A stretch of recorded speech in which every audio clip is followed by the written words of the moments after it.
Downloading account data from Bank of America is a straightforward process. Follow these steps to easily access and save your financial information. Step 1. Log into your account.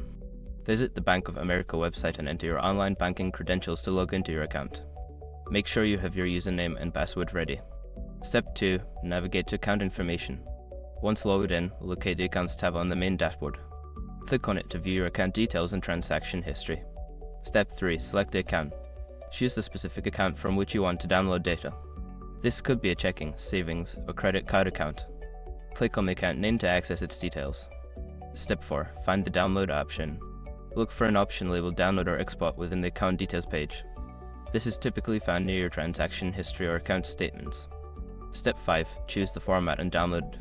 Select the desired file format for your data download, such as CSV, PDF, or Excel. After making your selection, click the Download button to save the file to your device. By following these steps, you can easily download your account data from Bank of America. Make sure to keep your downloaded information secure and private.